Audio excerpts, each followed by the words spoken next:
Pour t'aider à reconnaître une crypto qui va prendre de la valeur, je vais t'expliquer ce que c'est que la tokenomie. C'est l'économie d'un token.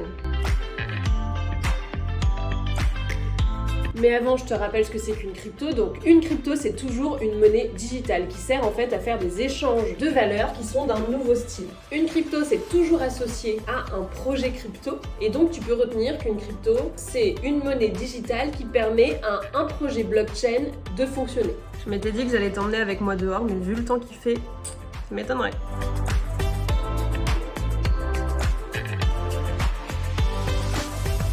Alors, comment ça se crée une crypto?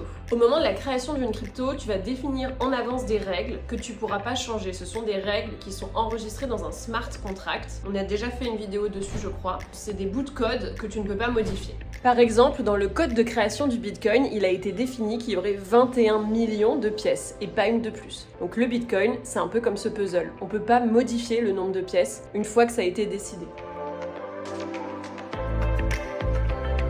Et nous, on va parler de ces règles qui définissent ou non la croissance d'une crypto. Ça s'appelle la tokenomie.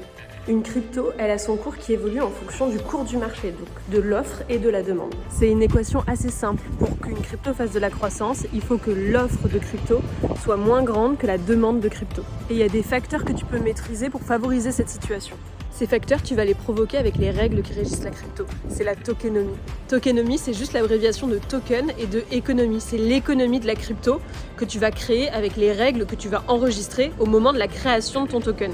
Tout ça pour dire qu'il faut penser à plein de choses quand tu crées ton token. Puisque tu peux pas les modifier, ces règles, il faut qu'elles soient hyper bien faites pour favoriser la croissance de ta crypto.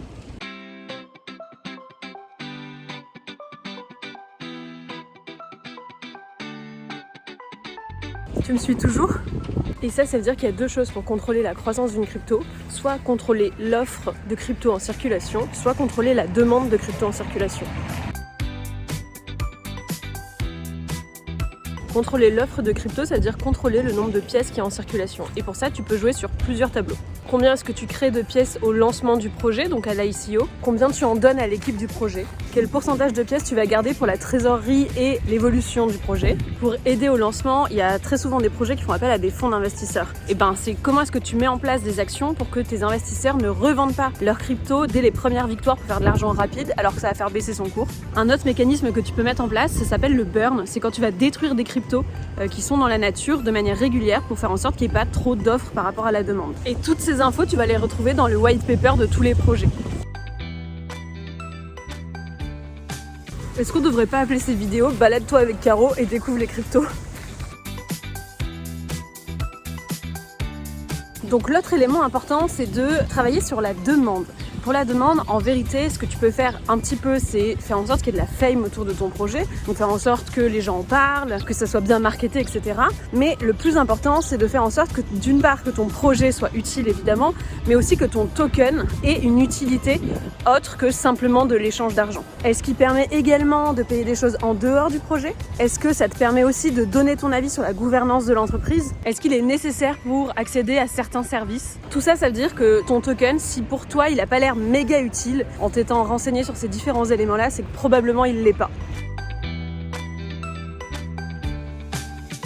Je vais te donner l'exemple de comment fait le Bitcoin pour contrôler lui son offre. Ça s'appelle le système de déflation. C'est ce que tu peux mettre en place quand tu as une crypto dont tu connais déjà le nombre précis. Donc dans le cas du Bitcoin 21 millions, bien, tous les 4 ans, il y a ce qu'on appelle un halving. Le nombre de Bitcoin créés est diminué de moitié. Ce qui te permet en fait au départ d'avoir une croissance qui est exponentielle du nombre de crypto Bitcoin en circulation, et au fur et à mesure que le projet arrive à maturation et que donc la croissance des gens qui adhèrent au projet en proportion est moins grande forcément, eh bien il y a moins de Bitcoin qui sont créés. Et ça permet de créer une forme de rapport entre l'offre et la demande. Finalement, tout ça, c'est hyper simple. Ça te permet juste de savoir que la tokenomie, c'est ce que va mettre en place un projet crypto pour que l'offre et la demande soient dans des conditions favorables pour la croissance de cette crypto-là. C'est pas plus compliqué. Si tu as d'autres questions auxquelles je pourrais répondre, n'hésite pas à les mettre dans les commentaires. Et sinon, je t'invite à t'abonner à la chaîne. Moi, je vais rentrer chez moi.